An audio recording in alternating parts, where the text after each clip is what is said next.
तो last class तक हमने internal growth rate and sustainable growth rate से रिलेटेड कॉन्सेप्ट्स अंडरस्टैंड किए थे। प्लस इसके हमने दो क्वेश्चन सॉल्व किए थे, एक एग्जाम लेवल का भी क्वेश्चन था इसमें। तो अभी जो हमारा आज का कॉन्सेप्ट है वो भी आईजीआर और एसजीआर से रिलेटेड ही है, प्लस इसमें एक एडिशनल रिक्वायरमेंट हमने सॉल्व करनी है, एक्सटर्नल डेट फंड नीडेड से रिलेटेड।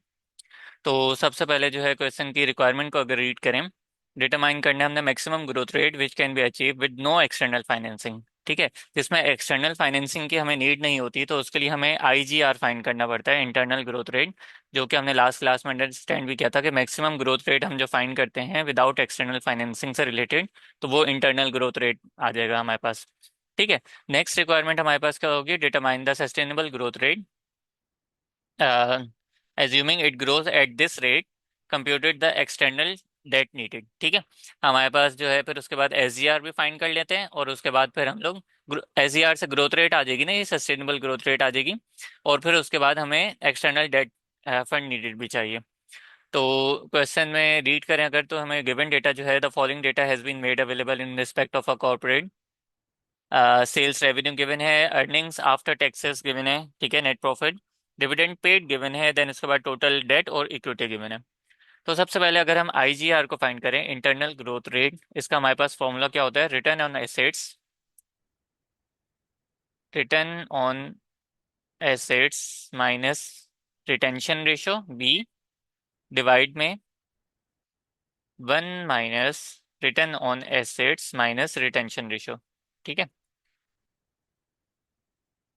ये हमारे पास आईजीआर का फॉर्मूला हो जाएगा। ठीक है, अब हमें पता है कि return on assets last class में हमने कैसे फाइंड किया था, net profit margin ratio means NP divide by sales हो जाएगा। ठीक है, इसको मल्टीप्लाई करा देंगे एसेट टर्नओवर रेशियो, मतलब सेल्स डिवाइड बाय एसेट्स। ठीक है, एसेट टर्नओवर रेशियो से मल्टीप्लाई करा देंगे, तो हमारे पास रिटर्न ऑन एसेट्स आ जाएगा। रिटर्न ऑन एसेट्स के बाद हमें अगर बी अगर फाइंड करें, बी क्या होता है, रिटेंशन रेशियो। और ये कैसे आ जाएगा, 1 minus dividend pay out ratio करके। अगर क्वेश्चन में डायरेक्टली नहीं गिवन तो इस तरीके से आ जाएगा। ठीक है, तो ये सारी चीज़ें हमने अपने पास लिख ली हैं जो जो चाहिए था। तो अगर रीड करें क्वेश्चन में, तो हमारे पास सेल्स रेवेन्यू गिवन है 600 का, यहाँ पे फाइंड कर लेते हैं। यहाँ पे सेल्स आ जाएगी 600 की, यहाँ पे भी हमें सेल्स चाहिए 600 की। देन उसके बाद नेट प्रॉफिट गिवन है, अर्निंग आफ्टर टैक्सेस वो कितनी है, 75 की। और अगर एसेट्स की बात करें, टोटल एसेट्स की, तो वो हमारे पास डेट और इक्विटी गिवन है। ठीक है, एसेट्स, टोटल एसेट्स किस तरीके से आएंगे हमारे पास, डेट प्लस इक्विटी करके। ठीक है, तो यहाँ पे डेट है 325 का और इक्विटी है 175 की। तो ये हमारे पास ROA आ जाएगा, इस तरीके से मल्टीप्लाई करा लेते हैं इसको।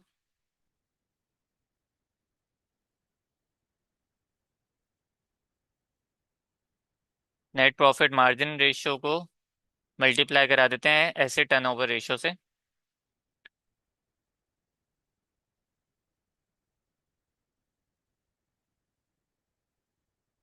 तो हमारे पास 15% का रिटर्न ऑन एसेट्स आ गया। ठीक है, रिटर्न ऑन एसेट्स आ गया। अब डिविडेंड पे आउट रेशियो, मतलब ये रिटेंशन रेशियो भी चाहिए। तो अगर हम चेक करें तो डायरेक्टली हमें यहाँ पे नहीं गिवन है डिविडेंड का जो पे आउट रेशियो नहीं गिवन, तो अगर हम dividend pay out ratio find कर लें यहाँ पे,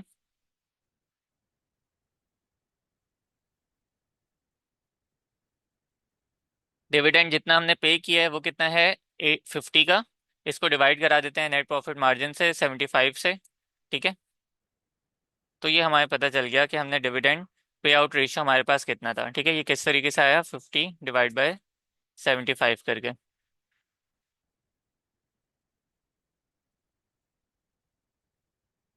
सही है। तो हमें चाहिए क्या, रिटेंशन रेशियो। जब डिविडेंड पे आउट रेशियो 66.7 का है, तो 1 minus dividend pay out ratio करेंगे तो हमारे पास रिटेंशन रेशियो आ जाएगा, जो कि यहाँ पे 33.3% का है। मीन्स के यहाँ पे हमें जो बी चाहिए था वो भी हमने फाइंड कर लिया है। सिंपल है, आईजीआर फाइंड कर सकते हैं हम, return on assets into B whole divide 1 minus return on assets into B. ठीक है, तो ये 5.26 का हमारे पास आईजीआर आ गया। ठीक हो गया। अब हम क्या फाइंड कर सकते हैं यहाँ पे? SGR means sustainable growth rate.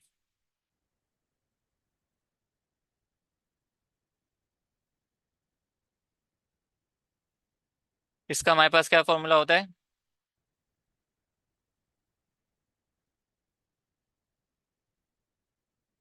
पूरा अगर मैं यहीं से फॉर्मेट कॉपी कर लेता हूँ और चेंजेस कर लेते हैं, एसजीआर कैसे हमारे पास आता है? ये रिटर्न ऑन एसेट्स की जगह ना बस रिटर्न ऑन इक्विटी हो जाएगा।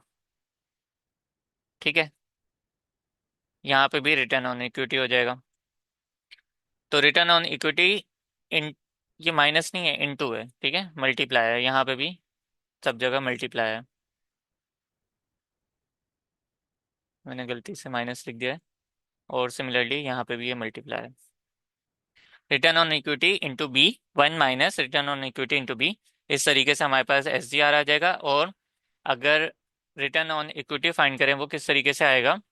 Net profit margin ratio means NP divide by sales, asset turnover ratio means sales divide by asset, और मल्टीप्लाई करा देते हैं इसको फाइनेंशियल लेवरेज से। ठीक है,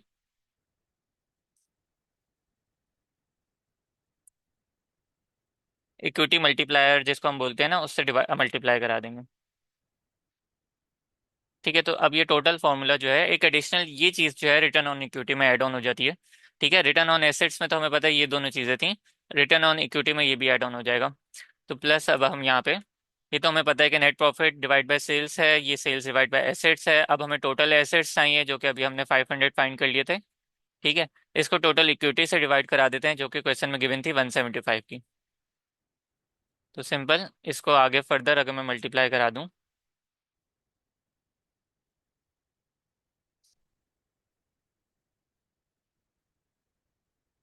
तो ये 42.9% हमारे पास बन जाती है। ठीक है, और बी हमारे पास कितना है? रिटेंशन रेशियो अभी अभी ऊपर हमने फाइंड किया था 33% का, यहीं से पिक कर लेते हैं। तो ये हमारे पास एडजस्टेड जो एस जी आर की फिगर आ गई है वो कितनी है? 16.67 की। तो ए रिक्वायरमेंट भी हमने सॉल्व कर ली जिसमें था आई जी आर हमें फाइंड करना था। ठीक है, और बी रिक्वायरमेंट भी हमने सॉल्व कर ली जिसमें हमें एस जी आर फाइंड करना था। लास्ट क्लास तक अच्छे से हम इसको डिटेल में कवर कर चुके हैं, बस यहाँ पे क्योंकि एक्सटर्नल डेट नीडेड में चाहिए कुछ अमाउंट्स, तो इसलिए अभी हमने दोबारा फाइंड कर लिया। अब हम अपनी मेन रिक्वायरमेंट की तरफ आते हैं। ठीक है, इसको क्वेश्चन को मैं एक बार और नीचे ले आता हूँ।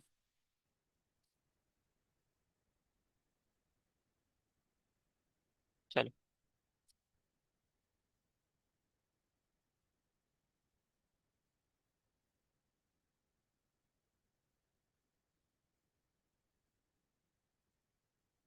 अच्छा, अब हमने करना क्या है? इस क्वेश्चन को एक्सटर्नल डेट नीडेड जो होती है ना, हमें इसको सॉल्व किस तरीके से करना है, थोड़ा सा माइंड मैपिंग कर लेते हैं। हमारे पास होता क्या है कि हमें कंपनी का हमें ग्रोथ रेट अभी पता चला है। एसजीआर से हमें क्या ग्रोथ पता चली है, कितनी हो रही है? 16.67 की। ठीक है, तो ये चीज़ हमें पता है कि जब भी ग्रोथ होगी ना, ठीक है, जब भी ग्रोथ होती है तो ग्रोथ होने से जो है कंपनी की सेल्स इंक्रीज हो जाती है।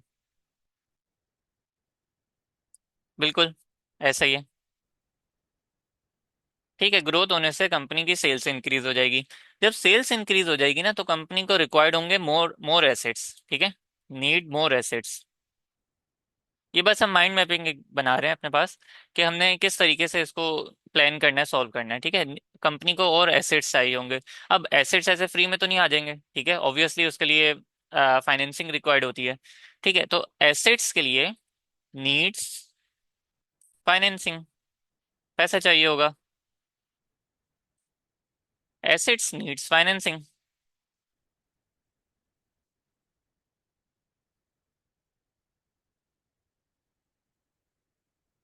चलो, कंपनी की ग्रोथ होगी तो कंपनी की सेल्स इंक्रीज हो जाएगी, सेल्स इंक्रीज हो जाएगी तो कंपनी को और एसेट्स चाहिए होंगे, एसेट्स ऐसे फ्री में नहीं आ जाएंगे, कंपनी को फाइनेंसिंग रिक्वायर्ड होगी। ठीक है, फाइनेंसिंग कैसे आती है?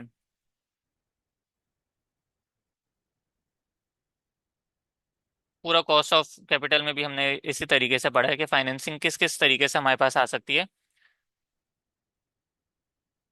या तो इक्विटी से या डेट से। मेन मेन अगर कंपोनेंट्स की बात कर लें तो फाइनेंसिंग हमारे पास या तो डेट होगी, लोन वगैरह, या इक्विटी से आ जाएगी। ठीक है। इक्विटी मीन्स के यहाँ पे रिटेन अर्निंग की बात हो रही है। सही है।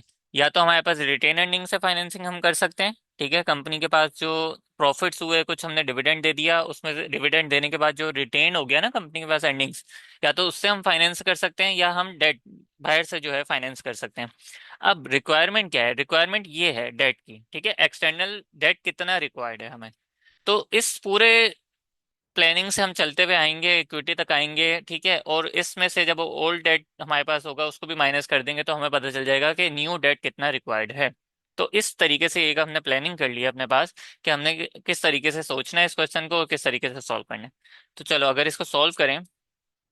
क्वेश्चन बी पार्ट है ये। ठीक है। SGR मतलब SGR के ये आगे फर्दर है। अच्छा। अब हमें सबसे पहले हमने बोला कि कंपनी की जब ग्रोथ होती है तो सेल्स इंक्रीज हो जाती है। ठीक है। कंपनी की ग्रोथ हुई तो इससे सेल्स इंक्रीज हो जाएगी। कैसे? सेल्स जो अभी थी हमारे पास 600 की, वो इंक्रीज हो जाएगी कितने से? इस ग्रोथ रेट से। बिल्कुल समझ आने वाली बात है। ठीक है। इसका इस ग्रोथ रेट से सेल्स इंक्रीज हो जाएगी। अब जब सेल्स इंक्रीज हो जाएगी, ठीक है, तो कंपनी को हमने आगे बोला था कि और एसेट्स रिक्वायर्ड होंगे। ठीक है। और और एसेट्स रिक्वायर्ड होंगे तो फाइनेंसिंग चाहिए होगी। फाइनेंसिंग चाहिए होगी तो एक हमारे पास जो तरीका था वो हम रिटेन अर्निंग के थ्रू यहाँ पे ला सकते हैं। ठीक है। एक जो हमारे पास तरीका था वो फाइनेंसिंग हम रिटेन अर्निंग्स के थ्रू ला सकते हैं। ठीक है। अब मुझे ये बताओ कि रिटेन अर्निंग, रिटेन मीन्स कि कंपनी ने जो अपने पास अर्निंग्स जो है रिटेन कर ली है ना। ठीक है। तो वो कैसे आती है? हमारे पास कुछ प्रॉफिट होता है, उसमें से हम डिविडेंड दे देते हैं। डिविडेंड देने के बाद जो हमारे पास रिमेनिंग बच जाता है वो हमारे पास रिटेन अर्निंग होती है। ठीक है। तो प्रॉफिट्स, ऑब्वियसली जब हमारे पास सेल्स इंक्रीज हो रही है तो प्रॉफिट्स भी इंक्रीज हो रहे हैं। वो किस तरीके से? प्रॉफिट्स से पहले 75 के ये भी इंक्रीज हो जाएंगे। ठीक है। प्रॉफिट्स भी हमारे पास इंक्रीज हो गए।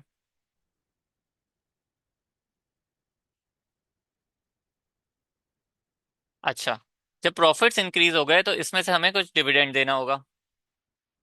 डिविडेंड किस हिसाब से देना होगा? वही जो ऊपर अभी हमने dividend pay out ratio find किया था कि कंपनी के पास डिविडेंड पे आउट रेशियो कितना था। अभी हमने यहाँ पे देखा था वो था 66.7। इस परसेंटेज के हिसाब से कंपनी ने कुछ डिविडेंड दे दिया। ठीक है। जब कंपनी ने डिविडेंड दे दिया तो रिमेनिंग हमारे पास रिटेन्ड क्या बचा? 29.17। ठीक है। तो ये हमारे पास रिटेन अर्निंग से आ गया 29.17। सिंपल है। ठीक है। तो एक चीज तो हमें पता चल गई कि फाइनेंसिंग दो तरीके से हो सकती थी, या तो इक्विटी मींस रिटेन अर्निंग से। ठीक है। वो हमने देख लिया कि कंपनी के प्रॉफिट्स इंक्रीज हुए, कुछ कंपनी ने डिविडेंड दे दिया तो बचा क्या? Retain earning. हाँ, तो इतनी हमें पता चल गया कि इतनी फाइनेंसिंग हम रिटेन अर्निंग से कर सकते हैं। अब नेक्स्ट देखते हैं डेट वाला सीन। अब डेट वाले सीन के लिए यहाँ पे अगर सॉल्व कर लें तो हमें ये पता है कि टोटल एसेट्स जो होते हैं वो बराबर होते हैं हमारे पास इक्विटी प्लस डेट के। सही है। यहाँ पे हमें क्या चाहिए? डेट। तो डेट अगर यहाँ से हम फाइंड कर लें तो टोटल एसेट्स माइनस इक्विटी हो जाएगा।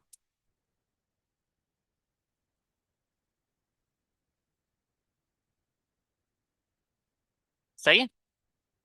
टोटल एसेट्स माइनस इक्विटी हो जाएगा। ये हमारे पास फाइनल एक हमने बना ली इक्वेशन के भी किस तरीके से इसको हमने सोचना है अब नेक्स्ट डेट के लिए। ठीक है।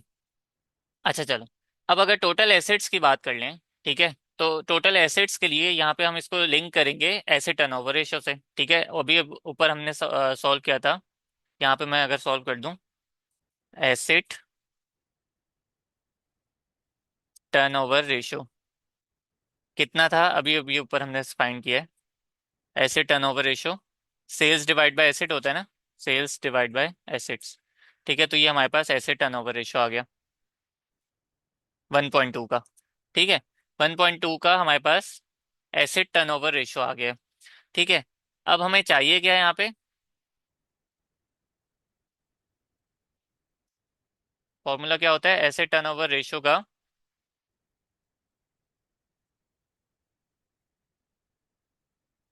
सेल्स डिवाइड बाय एसेट्स ना।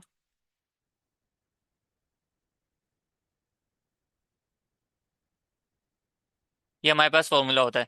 अभी हमें यहाँ क्या चाहिए, एसेट्स चाहिए। एसेट टर्नओवर रेशियो भी पता है, ये कैसे पता चला 1.20, प्रीवियस डेटा से ना। पहले पहले वाले डेटा से हमें पता चल गया 1.20। ठीक है।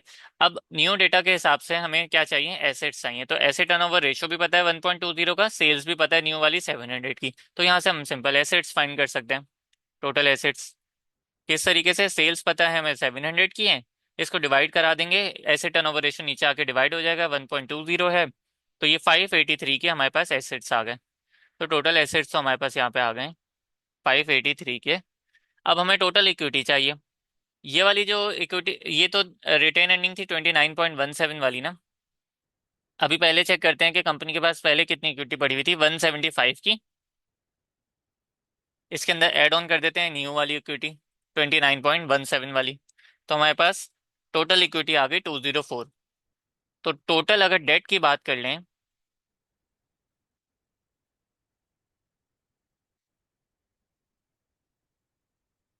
तो वो 379 का हमारे पास टोटल डेट हो गया। ठीक है। लेकिन अगेन, इस क्वेश्चन की रिक्वायरमेंट टोटल डेट नहीं थी, एडिशनल मतलब एक्सटर्नल हमें कितना रिक्वायर्ड होगा वो चाहिए था। तो इसमें से जो ओल्ड डेट हमारे पास पड़ा हुआ है ना, उसको लेस करा देते हैं।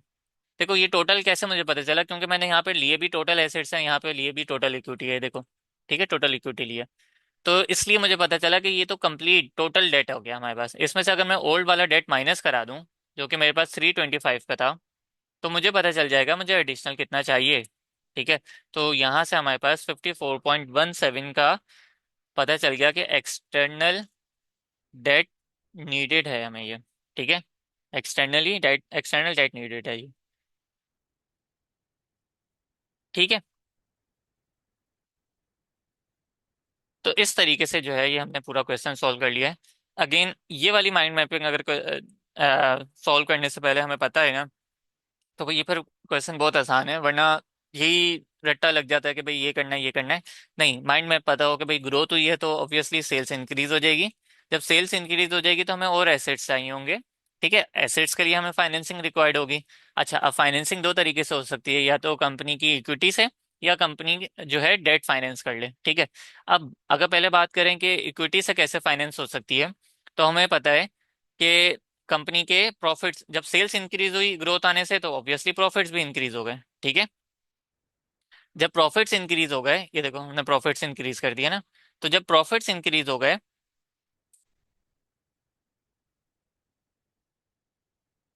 तो हमने उसमें से कुछ डिविडेंड दे दिया, तो बचा क्या, रिटेन कंपनी के पास क्या बचा, 29.17 की इक्विटी बच गई रिटेन।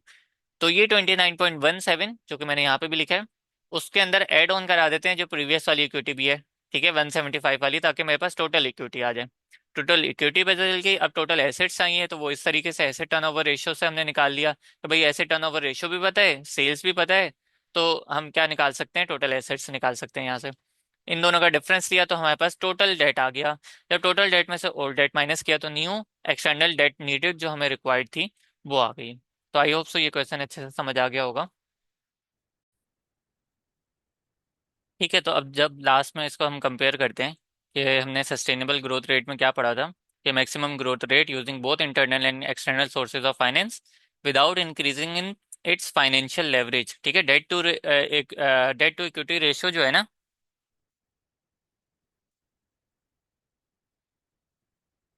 ठीक है, डेट टू इक्विटी रेशियो जो है वो हमारे पास इंक्रीज नहीं होना चाहिए। तो आओ कंपेयर करते हैं ज़रा, कि हमने जो एक्सटर्नल फाइनेंसिंग करी है, ये वाली जो एक्सटर्नल फाइनेंसिंग करी है, इससे डेट टू इक्विटी रेशियो तो चेंज नहीं हुआ। कंपेयर कर लेते हैं। बिफोर कितना था और आफ्टर कितना हो गया। पहले डेट टू इक्विटी रेशियो कितना था, क्वेश्चन में डेट गिवन था 325 का, डिवाइड बाय इक्विटी कितनी थी 175 की, तो पहले तो ये 1.86 का था। अब देख लेते हैं। अब डेट हो गया टोटल 379 का, अब टोटल इक्विटी हो गई 204 की, तो ये 1.86, ठीक है, सेम है। ठीक है। तो ये इससे प्रूफ भी हमने कर लिया यहाँ पे कि भाई इंक्रीज नहीं हो रही फाइनेंशियल लेवरेज जो है। ठीक है, एक्सटर्नल सोर्सेज ऑफ फाइनेंस हो रही है, लेकिन उससे हमारे पास फाइनेंशियल लेवरेज में कोई चेंज नहीं आ रहा है, इंक्रीज नहीं हो रही है।